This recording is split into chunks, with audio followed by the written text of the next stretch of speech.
सर्वांना नमस्कार. ऑफिसवाला लव विथ टचन या स्टोरीचे 108 एपिसोड यापूर्वीच अपलोड केलेले आहेत. कृपया ते सगळे एपिसोड ऐकण्यासाठी आपल्या चॅनलला भेट द्यावी. मधू संग्राम टेरेसवर होते आणि संग्राम बराच वेळ तिला मिठीत घेतल्यानंतर म्हणाला, मधू आता खाली जायचं का? खूप उशीर झाला. आणि मधूला वाटलं की तो म्हणेल किस पाहिजे, पण आता तो असं म्हणालाच नाही आणि ती हसून त्याच्यासोबत खाली आली. आणि संग्राम खूप साधा आहे, तो कुठल्याच गोष्टीत घाई करणार नाही असं तिला खात्री होती. आणि तिच्या रूमपर्यंत तो तिला सोडायला गेला आणि गुड नाईट म्हणून ती आतमध्ये जाणार इतक्यात त्यानं तिच्या हाताला घट्ट पकडलं, झटकन मागे ओढली आणि तिला काही कळायच्या आतच तिच्या ओठांवर ओठ टेकवले.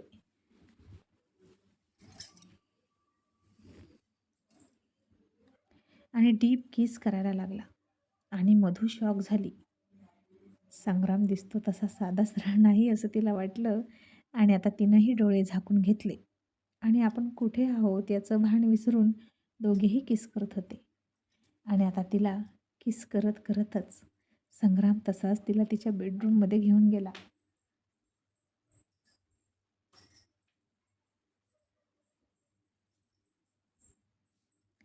आणि त्यानं तिच्या पाठीनं तिच्या बेडरूमचा दरवाजा लावला आणि त्याच दरवाजाला तिला टेकवली आणि फोर्सली किस करायला लागला.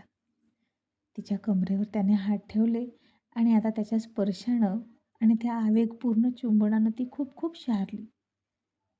तिनंही त्याच्या पाठीभोवती तिचे नाजूक हात टाकले आणि दोघांचेही श्वास एकमेकात गुंतले.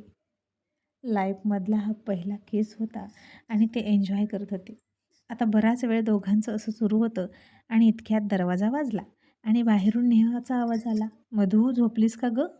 आणि आता संग्राम मधू घाबरले. दोघांनीही तोंडातून तोंड बाजूला काढलं आणि कुठे लपावं त्यांना कळेना. पुन्हा एकदा नेहा म्हणाली, मधू अगं बोलतेस ना? पण आता मधू आणि संग्राम गुपचूप बसले आणि नेहाला वाटलं की मधू झोपली. नेहा तिच्या रूममध्ये गेली आणि आता संग्राम म्हणाला, मधू मी आता जातो, बाय. आणि मधूसुद्धा म्हणाली, okay bye. And Sangram thank you so much for this lovely gift. आणि त्यानं पुन्हा एकदा तिच्या ओठांवर ओठ टेकवले आणि म्हणाला, it's my pleasure baby and good night म्हणून तो निघून गेला. आणि इतक्यात हॉलमधली लाईट लागली आणि संग्रामच्या समोर आर्यन हाताची घडी घालून उभा होता.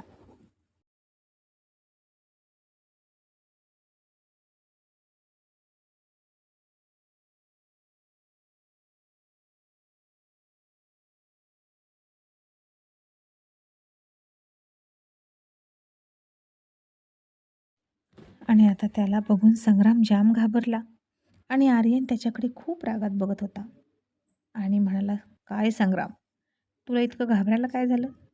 मी तुला साधा सरळ समजत होतो, पण तू तर खूपच पुढचा निघालास. तसा संग्राम खूप घाबरला आणि आर्यन सर सॉरी, काही चुकलं का असं म्हणून त्याची माफी मागायला लागला. आणि आर्यन त्याला तसाच दम देत म्हणाला, संग्राम फक्त सॉरीनं काम नाही होणार, तुला पनिशमेंट घ्यावी लागेल. पण त्याआधी मला सांग, नेहा आंटीसोबत तुम्ही दोघं खोटं का बोललात?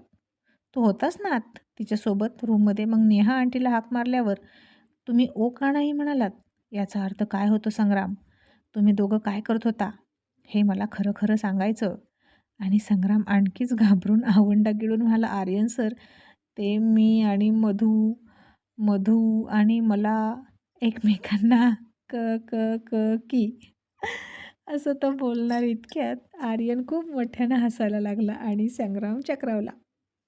आर्यनने आता त्याच्या खांद्यावर हात टाकला आणि मला, just chill Sangram, I am just joking, होता है ऐसा प्यार में अक्सर होता है, गुड नाईट असं म्हणून बेडरूममध्ये निघून गेला. आणि संग्रामने त्याचा घाम पुसला आणि पटकन बेडरूममध्ये पळाला. आणि स्वीटी आर्यनला म्हणाली, आर्यन कुठे गेला होता? आणि आर्यननं बेडवरची पिलो उचलली, हवेत फेकली, त्याचा कॅच घेतला आणि ती पिलो मिठीत घेतली आणि बेडवर बस म्हणाला, मी गेलो होतो चोर पकडायला. आणि स्वीटी म्हणाली, चोर पकडायला? आर्यन, फार्म हाऊसमध्ये चोर आहेत का? आर्यन म्हणाला, आहेत. मी आत्ताच नव्याने 2 चोर निर्माण झाले आहेत, मधू आणि संग्राम. आणि आता ते असेच चोरी चोरी चुपके चुपके भेटणार आणि खूप मजा येणार आहे. त्यांची मजा घेणार आहे मी.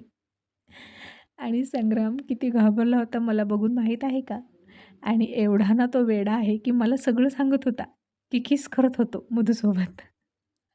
स्वीटी हसली आणि म्हणाली, "आर्यन, तू कशाला विचारलं, की तू काय करत होता? तू पण ना खूप आगाऊ आहेस, एक नंबरचा." आणि आता आर्यनने तिला जवळ घेतली आणि तिच्या गालावर किस केला आणि म्हणाला, "अभी तक हमारा जलवा देखा ही कहा जाने मन." असं म्हणून त्यानं तिला पाठीमागून मिठीत घेतली आणि थोडा थोडा रोमॅन्टिक टच करायला सुरुवात केली. आणि त्याच्या स्पर्शानं स्वीटी हळूहळू कळी उमलावी तशी उमलायला लागली. आणि दोघेही रोमॅन्टिक वातावरणात रोमॅन्टिक झाले. आणि जास्त हार्ड रोमॅन्स न करता, तिला त्रास न देता, तिची काळजी घेत घेत, तिला विचारून विचारून दोघांनीही सुख घेतलं आणि झोपले. आणि इकडे मिस्टर दळवीची झोप उडाली होती. आणि आता उद्या इंद्राची अपॉइंटमेंट नाही मिळाली तरी त्याला भेटावंच लागेल. वेळ वाया घालवून चालणारच नव्हतं. त्याची माफी मागून अर्जुन सरांची सुद्धा माफी मागायची होती. आणि तेव्हा कुठे त्याच्या मनात आलं तर ते प्रकरण थांबणार होतं. पण त्यानंतरसुद्धा कपूर इंडस्ट्रीजची आधीची पोझिशन मार्केटमध्ये जी होती ती पुन्हा येईल का याची गॅरंटी नाहीच. मग दुसरा दिवसही उजाडला आणि त्या दिवशी शनिवार होता. जितेंद्र पटकन तयार झाला आणि ऑफिसला निघाला. त्यानं नयनाकडे बघितलं आणि नयनाचा चेहरा अजूनसुद्धा गर्वानं अहंकारानं भरलेला दिसत होता. आणि जितेंद्रनं तिच्याकडे दुर्लक्ष केलं. आणि नयना म्हणाली, "काय झालं जितेंद्र? तू माझ्याकडे बघून न बघितल्यासारखं का करतोस?" "मी रात्री न्यूज बघितली आणि ते सगळं बघून तुला मजा वाटते ना? पण विसरू नकोस, जो एक्सपिरियन्स घेऊन तू जाधव कंपनीसोबत काम करतोस तो एक्सपिरियन्स माझ्याच डॅडीने तुला दिलेला आहे. त्यांनीच तुला पहिल्यांदा जॉब दिला आणि आता तू त्यांच्यासमोर ॲटिट्यूड दाखवतोस का?" आणि ते ऐकून जितेंद्र नयनाला म्हणाला, "नयना, तू चुकीचा विचार करतेस. आता तुझे डॅडी ट्रबलमध्ये आहेत आणि मी हसतोय म्हणून तुला राग येतोय का?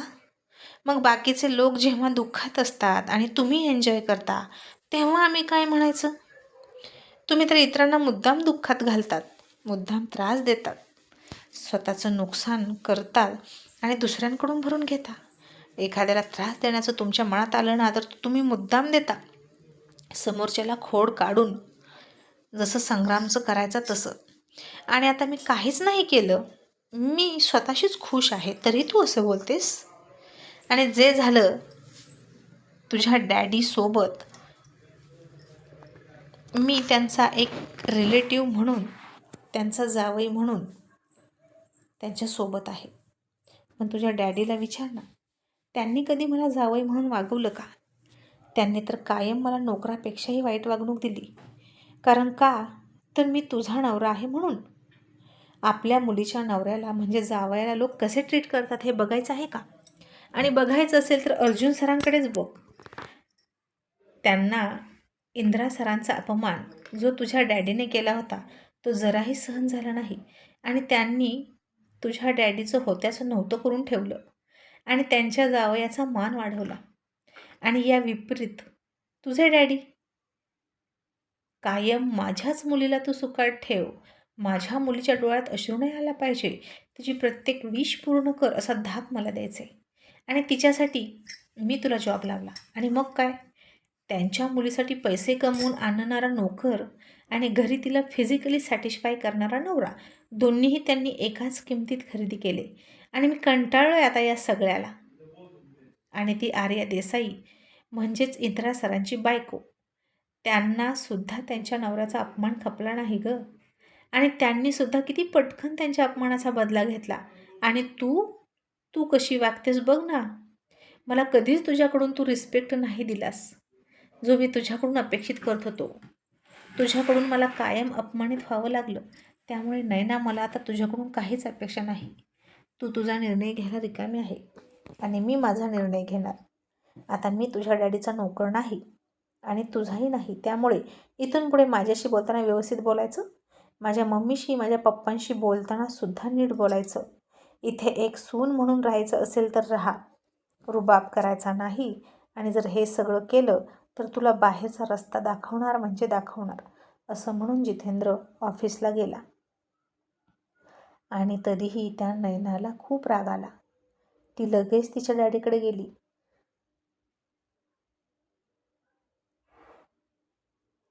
आणि त्यांना म्हणाली, डॅडी तुम्ही अजिबात टेन्शन घेऊ नका, सगळं नीट होणार आहे. तुमच्याकडून हिसकावून घेतले ना कॉन्ट्रॅक्ट त्या अर्जुन देसाईंनी स्वतःच्या जावयासाठी, तर त्यांचं अजिबात भलं होणार नाही. आणि तिची मम्मी म्हणाली, नयना अगं आता तरी सुधार, तू अजूनही तुझ्या डॅडीला भडकवतेस का? पण आता त्या सगळ्यांची माफी मागितल्याशिवाय त्याच्याकडे पर्यायच नाही. आणि तुझे आता इथून पुढे सगळे लाड बंद. तू तुझ्या सासरी राहा आणि ते जसे राहतात तसेच राहा, त्यांच्या स्टेटसनुसार राहा, माहेरच्या पैशावर उडू नकोस. आणि नयना म्हणाली, मम्मी ते माझे डॅडे ठरवतील माझे लाड करायचे की नाही. आणि जर तुम्ही मला काही दिलं नाही ना, तर या प्रॉपर्टीतला अर्धा हिस्सा मात्र मी घेतल्याशिवाय राहणार नाही. कारण ऑलरेडी तुम्ही माझं एका अशा मिडल क्लास भिकारी कुटुंबात लग्न केलं आहे, ज्यांना साधं नोकरसुद्धा ठेवायला परवडत नाही. आणि माझ्या नवऱ्याला माझ्या मेकअपचा खर्चसुद्धा उचलत नाही. आणि तरीही मी ते ॲक्सेप्ट केलं. आणि तिची मम्मी म्हणाली, पण हे सगळं तुझ्यासाठी केलं. तुझ्या डॅडीनी तुझं ऐकणारं कुटुंब बघितलं आणि ते लोक चांगले आहेत, तर मला वाटतं की तू नीट राहावं. आणि नयना तिच्या मम्मीचं काहीच न ऐकता तिथून निघून गेली. आणि तिच्यात काडीचाही फरक पडणार नव्हता हे मात्र नक्की. कारण नयनासारख्या मुली न एक चांगली मुलगीसुद्धा नसतात, ना एक चांगली बायको, ना एक चांगली सून. आणि त्या सगळ्यांचं जीणं हराम करतात. आणि तिची मम्मी तिच्या डॅडीला म्हणाली, बघितलंस, हा सगळा तुझ्या लाडाचा परिणाम आहे. आणि आता ती तुझंसुद्धा ऐकणार नाही. मग माझं तर सोडूनच दे. मी लहानपणापासून सांगत होते की तू तिला धाकामध्येच ठेव, तिचे लाड करू नको, तिला हव्या त्या गोष्टी पुरवू नको, पण तू तिचे लाड केले. आणि आता तिच्यामुळेच तुझी ही अवस्था आहे. आणि नयनाचे डॅडी तरीही म्हणाले, तू गप्प राहा, तिला दोष देऊ नको, मी काय करायचं ते बघतो, असं म्हणून त्यानं तिलाच गप्प केलं. दरवेळी हे असंच व्हायचं आणि त्यामुळे नयनाचं खूप काही फावायचं. आणि पुन्हा कपूर इंडस्ट्रीजमध्ये मिस्टर दळवी गेले आणि आता त्याला तिथे सिक्युरिटीने अडवलं. जे सिक्युरिटी रोज त्याला सलाम ठोकायचे त्याची गाडी दिसली की. आणि आज ते त्याला अडवून ठेवले होते आणि तुम्हाला आतमध्ये येण्याची परमिशन नाही. तरीही मिस्टर कपूर म्हणाले, मला आता आज जाऊ द्या, मला सरांना भेटायचं आहे. आणि सिक्युरिटीने त्यांना आत सोडलं नाही. आणि गोंधळ ऐकून मिस्टर कपूरच्या कानावर गेला आणि ते कंपनीच्या दरवाजात येऊन मिस्टर दळवीला म्हणाले, मिस्टर दळवी तुमच्याकडे काही पॉझिटिव्ह न्यूज असेल तर आत या. तुम्ही बोललात का अर्जुन सर आणि त्यांच्या जावयाशी? आणि मिस्टर कपूर खाली मान घालून म्हणाले, सर त्यांची अपॉइंटमेंट मिळतच नाही, ते खूप बिझी आहेत. मिस्टर कपूर म्हणाले, मिस्टर दळवी तुमचेच कॉन्ट्रॅक्ट घेऊन ते बिझी आहेत, मग तुम्हाला कसे भेटतील? आणि आता मी तर बर्बाद झालो आणि आता मला अशा पुन्हा नव्या सीईओची गरज आहे जो माझ्या सगळ्या गोष्टीतून मार्ग काढेल. तुम्ही जाऊ शकता. आणि मिस्टर दळवी मान खाली घालून इंद्राच्या गेटवर आले आणि आत येऊन इंद्राला भेटायचं आहे असं म्हणाले. जितेंद्रने आता त्यांना बघितलं आणि इंद्राला सांगायला लागला आणि म्हणाला, सर मिस्टर दळवी आले आहेत, कपूर इंडस्ट्रीचे एक्स CEO. आणि इंद्रा म्हणाला, ओ आय सी, म्हणजे तुझे फादर इन लॉ? काय म्हणतोस, त्यांना भेटू की नको तू सांग. आणि जितेंद्र म्हणाला, नको सर, त्यांच्याशी भेटू नका, कारण ते खूप मगरीचे आसू गळतील आणि तुम्हाला इमोशनल ब्लॅकमेल करतील. आणि इंद्रा म्हणाला, ओके. आणि त्यानं शिपायला सांगितलं की त्यांना जायला सांग. आणि मिस्टर दळवी म्हणायचे, प्लीज मला फक्त 5 मिनिट भेटू द्या, मला फक्त त्यांची माफी मागायची आहे. आणि तरीही इंद्रा नाहीच म्हणाला. त्याची माफी नको आणि काहीच नको. तुझी कंपनी बुडवीन, त्या दोघांचा जॉब घालव, असं बोलताना दळवीचा जो ॲटिट्यूड होता तो ॲटिट्यूड इंद्राला आठवला. आणि आत्ताचा सुद्धा त्याचा पडलेला चेहरा त्यानं बघितला आणि दोन्ही चेहऱ्यात खूपच फरक होता. आणि शेवटी इंद्रानं मिस्टर दळवीला पाठवूनच दिलं घरी. आणि या ॲटिट्यूडने राहिलं तरच बिझनेसमध्ये आपण टिकू शकतो हे त्याला कळलं. आणि इंद्राच्या कंपनीचे शेअर्स खूप तेजीत वाढत होते. खूप मोठी उलाढाल सुरू होती कंपनीत आणि एका रात्रीत नशीब पालटणं कशाला मानतात हे सगळ्याला कळत होतं. आणि सगळे इन्व्हेस्टर आता इंद्राच्या कंपनीकडे लक्ष देऊनच होते. आणि इकडे अर्जुन अतुलला म्हणाला, अतुल तू तर कमाल केली यार. आणि अतुल म्हणाला, सर ऑर्डर कोणी दिली? तुम्हीच ना. पण आता याच्यावरच थांबायचं आहे की आणखीन बरंच काही करायचं आहे? आणि अर्जुन म्हणाला, अतुल तू विसरलास का? आपलं मेन टार्गेट आहे ती नैना. ती किती उद्धट मुलगी आहे बघितलंस ना. त्या हॉटेलमध्ये तू बघितलेस, तिला डाऊन टू अर्थ आणायचं आहे आणि मधूच्या पाया पडायला लावायची. पण त्याआधी संग्राम आणि मधूचं लग्न झालं पाहिजे. लोणावळा पिकनिक झाली की तयारीला लागूया. अतुल म्हणाला, पण सर संग्रामची मम्मी आणि पप्पा अजून राजी नाहीत. मग लग्न कसं करणार? आणि अर्जुन सर म्हणाले, अरे यार मिया बीबी राजी तो क्या करेगा काजी. त्यांच्या परवानगीची गरज आहेच कुणाला. आणि तू नसेल ना तरी चालेल, मी त्यांचं लग्न लावून देणार. आणि अतुल हसला आणि म्हणाला, सरांनी मनावर घेतलं म्हटल्यावर मी काय बोलू. आणि आता इकडे नैना संग्रामच्या लालची मम्मीला घेऊन गेली ब्युटी पार्लरला आणि त्याची मम्मी खुश झाली. आणि मम्मी ती मधू आपल्या घरात अजिबात नाही आली पाहिजे. काहीही झालं तरी तुम्ही तिला सून म्हणून स्वीकारणार नाही. आणि त्याची मम्मीसुद्धा लगेच म्हणाली, हो नाही ना बेटा, मी मधूला अजिबात सून म्हणून स्वीकारणार नाही. ती अजिबात चांगली नाही. आणि तू आमचा किती विचार करतेस, पण तिने एकदाही आमचा विचार केला नाही. तिला फक्त संग्रामच हवा. त्यामुळे मी संग्रामला बघ कशी इमोशनल ब्लॅकमेल करते आणि तिला विसरून जायला लावते की नाही बघ. आता संग्राम सेन्सिबल होता, हळवा आहे आणि तो माझं लगेच ऐकतो आणि माझ्यासाठी काहीही करायला तयार असतो. मग त्या मधूला विसरणं ही तर खूप छोटी गोष्ट आहे. आणि आता नयनानं संग्रामच्या मम्मीला पूर्ण ताब्यात घेतली आणि मधूचा आणि संग्रामचा रस्ता अडवायचं ठरवलं. आणि आता काय होईल हे पाहणं इंटरेस्टिंग ठरणार आहे. नन्नाच्या नाकावर टिचून मधू येऊ शकते का जगतापांच्या घरामध्ये सून म्हणून? आणि अर्जुन सरांनी चंग बांधलाय मधूचा आणि संग्रामचा लग्न करण्याचा.